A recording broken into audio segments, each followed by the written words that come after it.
Alright guys, so I'm going to take a quick video here and we're going to title this one Attention Ford Escape Owners. It is, the reason for that is the Ford Escapes from 09 up to, I believe it is 14 or 15, I don't know if you can see me, have an issue if you have the 6-speed automatic transmission in them. Doesn't matter whether it's a 4-cylinder or V6. They have an issue with, there is a bushing right inside, right up here where this axle shaft comes out. There's a bushing right inside of the housing that starts wearing prematurely, and it starts leaking transmission fluid down this side from the axle shaft down. You can see it, how it's all over here. You can get a big old puddle down here on the ground. These people actually thought their transmission was going out. This one only has 80,000 miles on it. I did one yesterday that had right at 100. So I'm going to put this in a time-lapse mode so you can actually watch me do the repair on this. But you have to you pull the axle shaft out, and in most cases you're going to end up replacing the axle shaft because there's where it goes into that bushing. A lot of times it'll have metal transfer from the old bushing on it. So you'll have to replace that axle shaft. The kit from Ford for this vehicle, this is a 12. The one I did yesterday was a 10. This one actually came with this inner CV axle piece, so I can just change it and reuse the rest of the CV axle. But then you get a new seal that goes right there. It's worn the seal. You get a new bushing, and it's just a matter of basically pulling your front suspension apart, pulling your axle shaft out, tire and wheel off, and putting in the repair kit. If you want to try and do this yourself, you're going to need a slide hammer or something to pull the bushing out. But anyway, I will take you through the process and show you what we got going on. Now, I decided not to do a lot of this video as a time lapse, but what I did do is go back through and try and cut it down so that it was just the portions while I was working, and then I sped it up. I doubled the speed to try and keep it as succinct as possible. But what I'm doing here is just breaking down the front suspension so that I can actually get in and get the axle shaft out. There's one 8mm bolt that holds the ABS sensor in. There are two 19mm bolts that hold the strut to the spindle, and there are two 19mm bolts that hold the brake caliper mounting bracket on.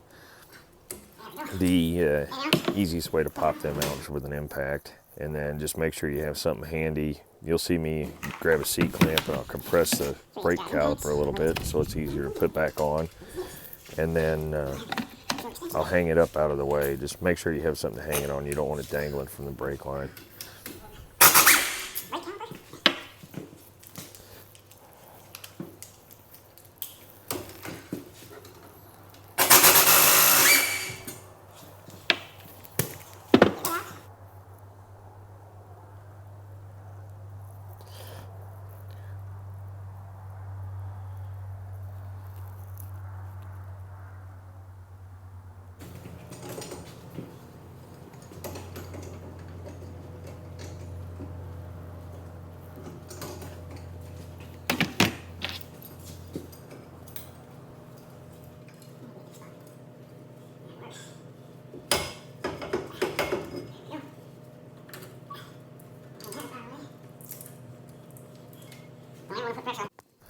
Okay, right here I'm actually going to be taking the spindle nuts out. I had to take a short break to test drive one, or the spindle bolts, excuse me. They're 19mm like I said before. And then I'll pull the axle nut. It's a 32mm and it's a jam nut, so anytime you pull them off you should replace them. They're one-time use. The anti-rattle clips that I just pointed at are still on there, and you can leave them because we don't have to pull the brake rotor off for this. But you're going to see me wiggle it out of the strut, and I'll have to get a pry bar in there and actually pry it the rest of the way out. They get pretty tight in there. And then I'll take a dead blow there and knock the axle shaft back into the bearing hub. You don't want to hit it too hard, but once you get it back a little ways, you can slide a pry bar in the backside and pop it out. And then take your pry bar, and you'll see me grab a bigger one for this. And you can slide it up between the transmission case and the inner CV joint and pop the CV joint out of the transmission. You don't want to pull on it, because if you pull on it, you'll actually separate the CV joints. So that's what I'm doing right now. I just popped it loose and didn't quite get it all the way, so I have to go back and get it a second time. Now, I don't know how well this will show up on the camera, but see how that's all scored up? I'll put my light on it here. And you can kind of see the scoring right in this area. That is why you have to replace that. That's right where that bushing rides. So I'll be tearing this apart here shortly. But in the meantime, we'll show you, if you look just inside of the seal, you can see the bushing just up inside the seal. You can see all the scoring on that bushing. That's all the wear, and that's why it starts pushing on that seal, wearing on that seal, and that seal starts leaking. So I'm going to get that popped out. I'll try and show you how. Try and prop you up here so you can watch this part. So we're just going to get in there with the seal puller, get right back behind the seal. And out she comes. And we're making a mess on the floor. Let's see, now, right in here, that lip is the bushing. And it hasn't worn through it yet. But as you can see right there on the back of the seal, there's a big old shaving off that bushing. All right. Now, I'll put you back on the table, grab the slide hammer, we'll knock that bushing out. Now for this, I'm actually using a blind hole bearing puller. Not exactly what Ford recommends for doing this job, but when you don't have the special tools, sometimes you have to make do with what you have.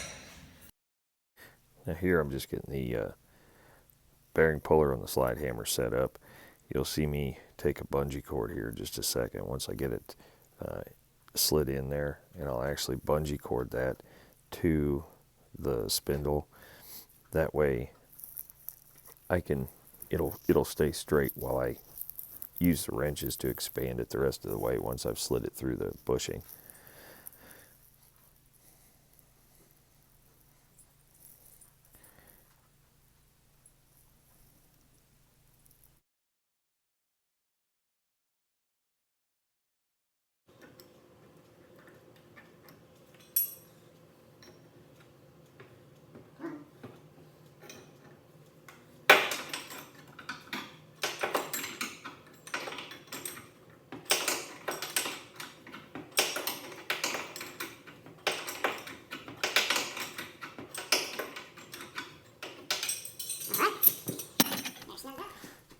Now I've got it all snugged up. I'm actually taking the bungee cord back off and then just using the slide hammer to remove the bushing. And it takes a little bit of work because you don't have a whole lot of room, but it'll pop it right out. And here in just a second, I'm going to show you the damage to the old bushing.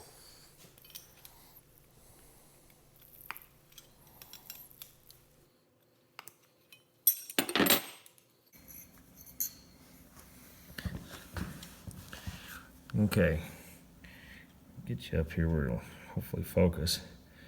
You can kind of see the inside of that bushing and how gnarled up it is. I know the lighting's not the best right here, but kind of get the idea. And the new one that they give you comes with a red Teflon coating on the inside. Okay, gonna take a little bit of brake cleaner, hose the bushing and seal area out.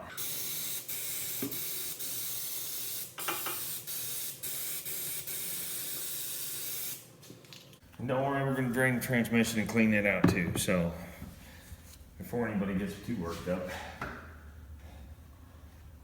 when you do this, you're supposed to drain it, refill it, run it for 5 minutes to flush all the gunk, anything from the bushing out, and then drain it a second time. So don't worry, we're gonna clean it all out.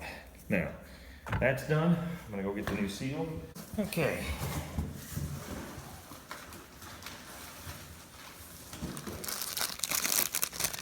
On a 12, that is the Ford part numbers for the bushing and seal kit. As you can see, there is the bushing and the seal. I'll cut them open here.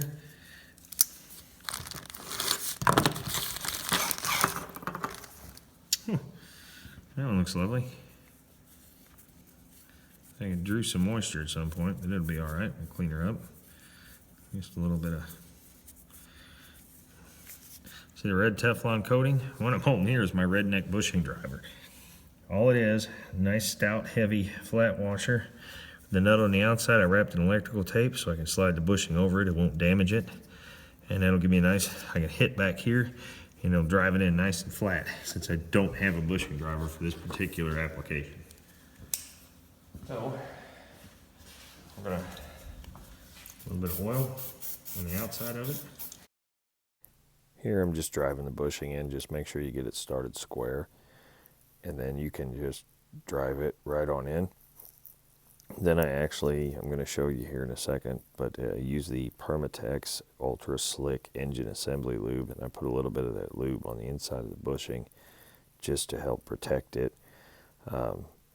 Give it a little bit of extra, just give it a little bit of extra protection before the transmission fluid gets to it, so it definitely doesn't run dry and we don't damage the Teflon. It'll also help when you slide the axle shaft in to keep from scoring it. And then I'm just getting the seal, driving the seal in. Sometimes that's a little easier said than done. And here in this section, I'm actually getting ready to disassemble the old axle shaft and put the new inner CV joint that goes into the transmission on. That way I have a nice fresh machine surface. The kit comes with an extra or brand new boot, clamp, grease, and the inner stub. Now at this point, I'm using a 10 millimeter on my little electric impact to remove the bolts that hold the splash shield up underneath the transmission. You have to take that off to actually access the drain plug for the transmission. And I'm going to go ahead and pull the drain plug and get the fluid draining. That way it can be draining out while I'm reassembling the axle shaft and reassembling the transmission. And then by the time I get done, all the old fluid should have drained out and hopefully taken a lot of the metal particles with it, and we can put it all back together and flush it with some fresh fluid. There's, I believe, 6 10 millimeter bolts and then one plastic push rivet that you have to take out to get that panel off, and then the drain plug is an 11 millimeter. You just pull that out. It's not very big, so don't drop it, and you'll be able to drain all the old fluid out. Now here I'm actually going to show you, I'm just using a pair of side cutters to cut the old clamp off, and once I get the old clamp off, then I'll pull the old outer stub out. You just use a screwdriver, slide it up underneath the boot, and you can pull once you slide the boot back, the outer stub will just pop right out of there. Now in this case, the boot was in good shape. I just put the rag under there to catch the grease, keep it off the table. The boot was in good shape, so there was really no reason to completely disassemble the end of the axle shaft, because you have to take a snap ring off so you can get the rest of the CV joint off to take the boot off. So I just put the new plastic cap that you can see there on. I refilled the boot with grease, slid it all back together, slid the clamp over it, and then you do need a special crimping tool to crimp the clamp down, get it tight. You could probably manage with a pair of like nippers, like end nippers, cutters, if you were careful. But we've got a special crimping tool for those, so it's not a big deal. And just wipe the excess grease off, and then we're ready to slide it back in. And I put a little bit more assembly lube, as you can see right there, around that inner machine surface, just as added insurance. And here I'm actually using a big dead blow hammer. Sometimes you can give them a couple whacks on the very end and they'll pop in. This one didn't quite want to, so I took my smaller dead blow and had to put it right up against the lip on that inner stub, and then just gave it a couple quick taps and it locked it in. And just kind of give it a little bit of a jerk to make sure it won't come back out. And it's all set. And you can actually start reassembling the front suspension. Here I'm putting some anti-seize on the splines, just to make it a little easier to get apart next time. That way, if you ever have to do a ball joints or a wheel bearing or anything like that, it'll slide out of the bearing hub a little bit easier. And then it's just time to get it all put together. Just make sure you don't get any anti-seize or oil on the brake rotor. If you do, just clean it off with some brake cleaner. It's not a big deal. But sometimes if you have a long punch or a pointed pry bar, which you'll see me grab mine here in just a second, that helps to line up the bolt holes through the spindle and the strut. Then you just slide the bolts right in, put the nuts on them.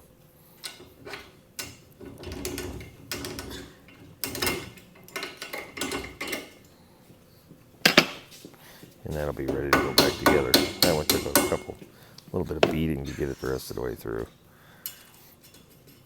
And then once I get those started, I'll go ahead, you'll see me put the brake rotor back on, or excuse me, the brake caliper back on. I'm also putting the ABS sensor back in, and it's a really tight fit on these escapes. If you very, very, very gently tap it with a hammer, it'll ease it in there, but you have to be really careful because it is plastic. And there I'm just tightening down the little bolt that holds the ABS sensor in. Grab my brake caliper mounting bolt, and we're going to slide the brake caliper back on. We'll get both of those bolts started, and then I'll come back with the impact and tighten up all my 19 millimeters at one time.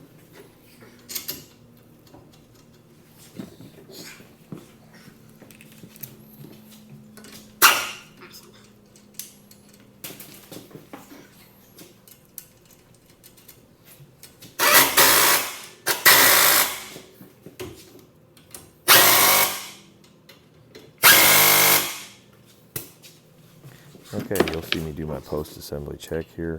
Just go through and make sure I've tightened everything. I've got all my hardware back in place. And then I'm going to torque the axle nut. Got a brand new one. The torque is 221 foot-pounds. Just take your time when you go to torque it. Don't jerk on the torque wrench. That way you don't get a bad reading. And then once it does click, just ease back on it and make sure it clicks the second time. And that's all there is to it. The suspension is all back together. The only thing I have left to do is refill, flush, and drain and refill the transmission and put the wheel back on. So guys, I hope you liked the video. Please comment, rate, and subscribe. If you have any questions about the TSB on this vehicle or need any more information, just put it in the comments for me. Give me a thumbs up. Thank you.